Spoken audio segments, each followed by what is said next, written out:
Hello guys, कैसे हो आप लोग। आपका फिर से स्वागत है मेरे यूट्यूब चैनल पे। और आज हम बात करेंगे सेट जो सेकेंडरी लेवल है उसके ऊपर। तो जब हम बात करते हैं सेट जो कॉमन एलिजिबिलिटी टेस्ट है सीनियर जो सेकेंडरी लेवल है उसकी बात करते हैं, तो सबसे पहले हम बात करते हैं इसके अंदर की कौन कौन सी भर्तियाँ इसके अंदर जारी की गई है कि आप किस किस कौन कौन सी वैकेंसी के लिए आपको सेट क्लियर करना जरूरी है। तो सबसे पहले हम बात करते हैं राजस्थान वन अधीनस्थ सेवक, जिसके अंदर वनपाल की जो भी जो पोस्ट निकलेंगी इन फ्यूचर में, तो उसके लिए आपको सेट क्वालिफाई करना ज़रूरी है। और उसके अलावा छात्रावास जो हॉस्टलर की वैकेंसी है उसके अंदर भी आपको जो 10+2 है वैकेंसी, तो उसके अंदर भी आपको सेट कंपलसरी पास करना। और इसके अलावा जो लिपिक ग्रेड है क्लर्क की वगैरह की, कनिष्ठ सहायक की, और जो जमादार वगैरह की है, तो जो जमादार जो ग्रेड सेकंड है उसके अंदर 12th बेस रहेगी, तो उसके अंदर आपको सेट लेवल क्लियर करना ज़रूरी है। तो अगर आप सेट क्लियर नहीं कर पाते हैं तो आप इन भर्तियों के लिए एलिजिबल नहीं होंगे। ओके, तो इसी के साथ हम बात करते हैं, थोड़ी और आगे चलते हैं इसके अंदर कि इसके अंदर और क्या क्या है।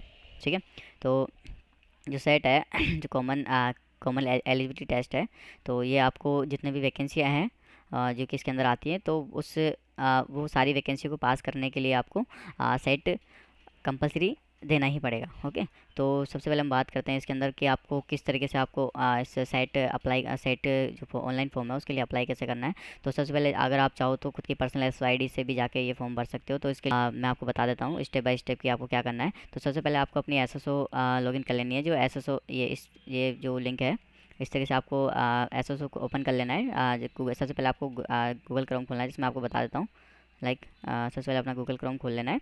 तो सबसे पहले आपको जिस तरह आप जैसे आप क्रोम ओपन करते हैं इस तरीके से आपको व्यू ओपन हो जाता है। तो आप ऊपर जो सर्च टैब दिख रहा है इसके अंदर डाल के आप SSO सर्च कर सकते हैं, जो SSO.rajasthan.gov.in के नाम से साइट है इसकी। तो जैसे आप इसके ऊपर क्लिक करेंगे कोई ये एक Rajasthan single sign on portal पे लेके जाता है। तो जैसे आप सिंगल साइन ऑन पोर्टल पे आ जाते हैं तो इस तरह से आपका पेज शो हो जाता है। तो इसके अंदर जैसे ही आप अपनी SSID डाल सकते हैं यहाँ पे। तो जिनकी SSID बनी हुई है वो अपनी SSID से लॉगिन कर लें, और जिनकी SSID नहीं बनी हुई है तो वो रजिस्ट्रेशन पे क्लिक कर सकते हैं। और जैसे रजिस्ट्रेशन पे क्लिक करेंगे तो आधार कार्ड या ईमेल आईडी और जनाधार के द्वारा वो अपनी SSID बना सकते हैं। ओके, तो मैं आपको बता देता हूँ कि किस तरीके से क्या करना है। तो सबसे पहले मैं जैसे कि मेरी ID लॉगिन कर लेता हूँ इसके अंदर। तो इस तरीके से आपको अपनी SSID लॉगिन कर लेनी है। तो जैसे ही आप अपनी SSO लॉगिन करेंगे कुछ इस तरीके से आपके पास पेज आ जाता है। तो इसके अंदर आपको जैसे सिटीजन सर्विसेज के अंदर ही आएगा। तो इसके अंदर जैसे आप रिक्रूटमेंट पोर्टल शो हो जाता है, और अगर आपके पास शो नहीं होता है तो इस तरीके से आपके पास इस तरीके से भी शो हो सकती है ये वेबसाइट। तो सबसे पहले आपको यहाँ पे REC डाल देना है। ओके, तो जैसे आप REC डालोगे तो रिक्रूटमेंट पोर्टल आ जाएगा आपके पास। जैसे आप रिक्रूटमेंट पोर्टल पे क्लिक करते हो तो ये जैसे आप क्लिक करोगे तो ये आपको रिक्रूटमेंट पोर्टल पर ले जाएगा। तो जो आपका रिक्रूटमेंट पोर्टल है वो इस तरीके से आपके पास आ जाएगा। ओके, तो जैसे साफ साफ आप देख पा रहे हो ये लिखा हुआ है common eligibility test graduate level, और इसके अलावा अभी तक लिंक जारी नहीं किया हुआ है। जैसे आप क्लिक करोगे इसमें ग्रेजुएट लेवल पे और या 10+2 लेवल पे, जो भी 10+2 वाले कैंडिडेट हैं तो वो अपना कर सकते हैं। इसके अलावा अगर आप मान लो कि ई मित्र के थ्रू भरवा सकते हो, ई मित्र पे अपने डॉक्यूमेंट ले जाके भी भरवा सकते हो। ओके, अगर आप आधार से भी OTR करवा सकते हो या जनाधार से करवा सकते हो, या फिर उसके अलावा अगर आपके पास दोनों ऑप्शन में दोनों में ही आपके डॉक्यूमेंट में नेम या किसी चीज़ की गड़बड़ आ रही है तो OTR विथ SSO प्रोफाइल भी कर सकते हो। ओके, तो आप वो क्योंकि ज़्यादातर बच्चों के अभी काफ़ी सारी दिक्कतें आई थी, तो मैं आपको एक वीडियो डाल दूंगा शॉर्ट कि आप OTR कैसे कर सकते हैं। ओके, तो इसी के साथ हम बात कर लेते हैं जो एग्ज़ाम फीस लग रही है इसकी। तो वो क्या क्या है, जो सामान्य वर्ग के क्रीमी लेयर के जो एप्लीकेंट हैं उनकी जो फ़ीस है वो 450 रुपीज़ है। और उसके अलावा जो नॉन क्रीमी लेयर है और जो अन्य पिछड़े वर्ग में आते हैं उनकी फ़ीस 350 रुपीज़ है।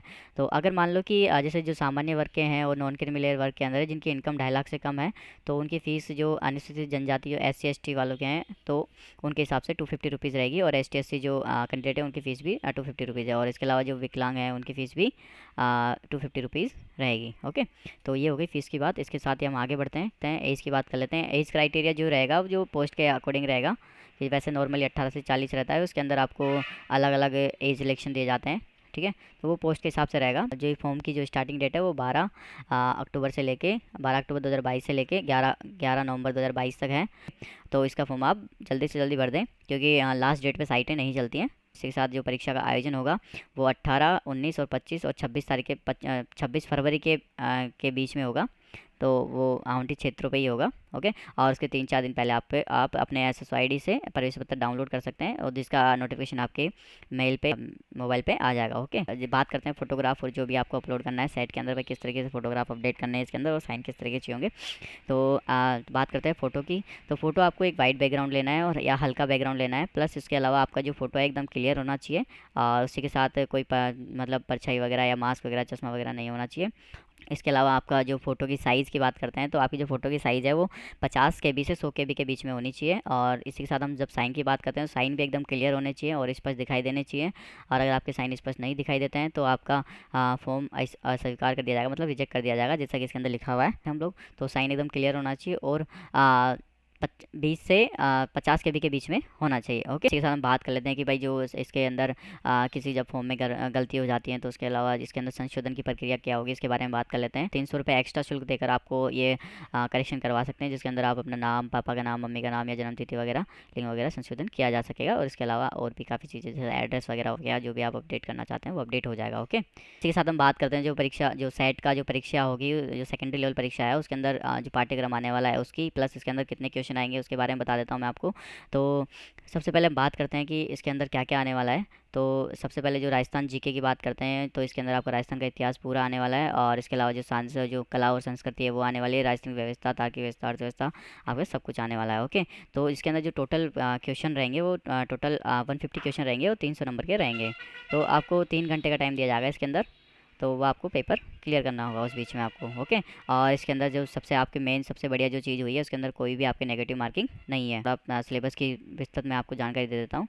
तो जैसे कि आपकी बात करते हैं कि सबसे पहले जो राजस्थान का इतिहास, कला, सांस्कृतिक विरासत है वो सारी आने वाली है इसके अंदर, जिसके अंदर आपके प्राचीन सभ्यताएँ हो गई और इसके अलावा जो आपका स्थापत्य कला हो गई, प्रमुख विशेषताएँ हो गई, और इसके अलावा आपके जो स्वतंत्रता आंदोलन है वो भी आने वाले हैं इसके अंदर।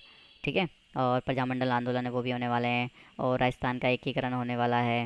ओके, तो भाषाएं, लोक भाषाएं हो गई और लोक संगीत वगैरह, मतलब एक तरीके से जो आपका हिस्ट्री प्लस कल्चर दोनों आने वाले हैं इसके अंदर। ओके, इसके साथ अब बात करते हैं जब ज्योग्राफी की बात करते हैं तो इसके अंदर जो ज्योग्राफी का पैटर्न आने वाला है वो भारत का प्लस राजस्थान दोनों का पूरा भूगोल आने वाला है, जिसके अंदर आपकी जलवायु प्लस उसके अलावा आपका भौगोलिक जो दृश्य है वो, प्लस उसके अलावा जो भी अभ्यारण्य वगैरह, वन्य जीव संपादन वगैरह जो भी है, प्राकृतिक संसाधन, खनिज संपदा वगैरह सब कुछ आने वाला है आपके पास। ठीक है, तो काफ़ी लंबा चौड़ा कोर्स है, तो आपको ज़्यादा से ज़्यादा तैयारी करनी पड़ेगी पेपर क्लियर करने के लिए।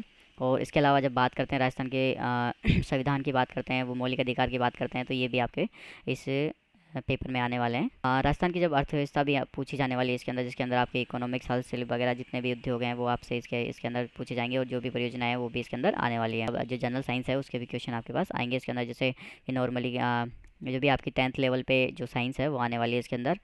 इसके अलावा जो बायोलॉजी भी आने वाली है, आनुवंशिकी वगैरह, बायोलॉजी और केमिस्ट्री, तीनों क्वेश्चन पूछे जाएंगे। और उसके अलावा जो आपके मैथ की बात करते हैं तो कौन, त्रिकोणमिति के वगैरह सब कुछ आने वाला है आपके पास। और बात करते हैं जब लैंग्वेजेस की तो सामान्य जो हिंदी है, हिंदी लैंग्वेज आने वाली है, जिसके अंदर संधि विच्छेद, इसके अलावा सामासिक पदों की रचना, विग्रह, उपसर्ग, प्रत्यय वगैरह, पर्यायवाची, ये सब कुछ आपके पास आने वाला है। तो एक बार फॉर्म भरने से पहले एक बार सिलेबस अच्छी तरह से देख लेना आप और फिर इसकी अच्छी तरह से तैयारी करना। अब थोड़ा और आगे बढ़ते हैं तो इंग्लिश की बात करते हैं जब तो इंग्लिश के अंदर भी काफ़ी लंबा चौड़ा सिलेबस है इसके अंदर आपको। जैसे इसके अंदर टेंस आ गया, voice, passive active voice, narration, use of article, use of preposition, translation of simple, glossary of official terms वगैरह, ये सब कुछ आने वाला है। Synonym, antonym, one word substitution, ये सब कुछ आपके पास आने वाला है। ओके, तो बात करते हैं इसी के साथ कंप्यूटर का भी थोड़ा। तो कंप्यूटर के अंदर आपके कैरेक्टरिस्टिक ऑफ कंप्यूटर होगा और इसके अलावा जो आपके कंप्यूटर ऑर्गेनाइजेशन है, जिसके अंदर आपकी रैम आ जाती है, रोम हो गया, और इसका भौतिक स्वरूप है वो सब, इसके बारे में आपको